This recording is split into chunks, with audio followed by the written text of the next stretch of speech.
आज जो मैं आपको किस्सा सुनाने जा रहा हूँ वो मेरे दादाजी के साथ हुआ था। दिसंबर के कड़ी ठंड का समय था, घना कोहरा छाया था।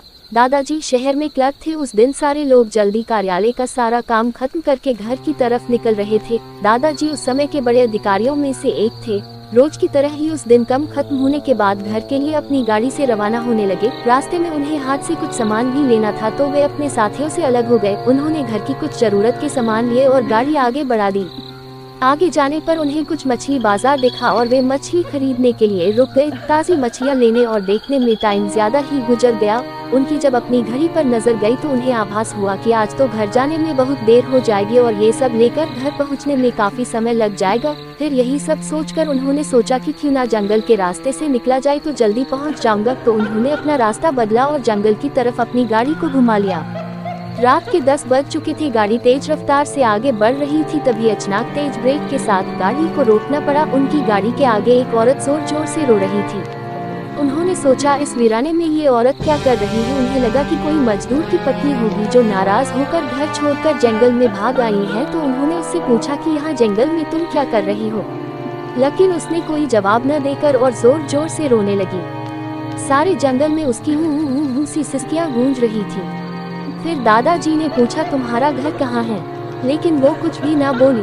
तब दादाजी ने कहा कि आज चलो मेरे घर में रहना, सुबह अपने घर चली जाना। ये जंगल बहुत सारे जंगली जानवर से भरा है, रात भर यहाँ मत रुको। चलो आज मेरे घर में सबके लिए खाना बना देना और कल सुबह अपने घर चली जाना। उसने ये सुना तो झट से तैयार हो गई और गाड़ी में पीछे की सीट पर बैठ गई। सिर में बड़ा सा घूंघट डालने की वजह से उसका चेहरा छिपा हुआ था। कुछ ही देर में गाड़ी घर के दरवाजे पे थी। घर के लोग कब से उनकी राह देख रहे थे। गाड़ी रुकते ही माँ ने पूछा आज तो बहुत देर हो गई और सारे लोग आ भी चुके हैं। तब उन्होंने सारी बातें अपनी माँ को बताई और कहा कि आज खाना इससे बनवा लो, कल सुबह ही अपने घर चली जाएगी। इतनी रात को बेचारी जंगल में कहाँ भटकती, इसलिए न ले आया।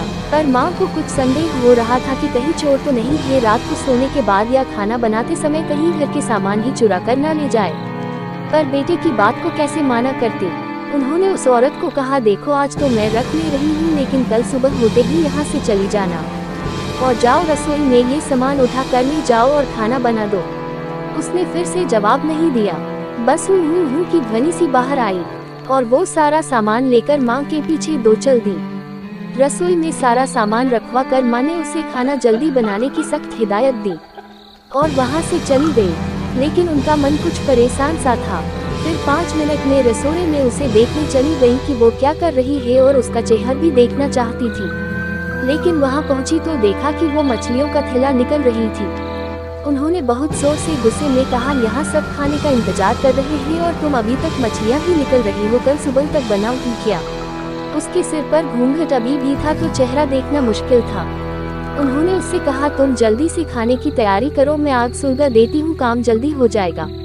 और वे जल्दी से चूल्हा जलाने की तैयारियां करने लगी। लेकिन साथ ही वो उसका चेहरा देखने की भी कोशिश कर रही थी। लेकिन वो जितना देखने की कोशिश करती वो और पल्लू खींच लेती। अंत में हार कर वे बोली देखो मैंने आग सुलगा दी है, अब आगे सारा काम कर लो, कुछ जरूरत हो तो बुला लेना। लेकिन वो फिर कुछ नहीं बोली। अब उन्हें लगा कि यहाँ से जाने में ही ठीक है, वरना मेरा भी समय खराब होगा और हो सकता है अनजान लोगों से डर रही हो। ये सब सोचकर उन्होंने उसे कहा कि मैं आ रही हूँ, जल्दी से खाना बना कर रखना। और वहाँ से निकल गई। मन अभी तक परेशान नहीं था, कभी अपने कमरे कभी बच्चों के कभी बाहर सबको देख रही थी, कहीं कुछ अनहोनी ना हो जाए। 1 मिनट भी आराम से नहीं बैठ पाई। अभी 5 मिनट ही हुए थे पर उनके लिए वो घड़ी पहाड़ सी हो रही थी। समय बीत ही नहीं रहा था। 8 मिनट बड़ी मुश्किल से गुजरे और वे तुरंत ही कुछ सोचकर रसोई की तरफ दौड़ी। और वहां पहुंचकर जैसे ही उन्होंने रसोई घर का नजारा देखा, उनकी आंखें फटी की फटी रह गई। उनके पैर बिल्कुल ही जम गए नाव।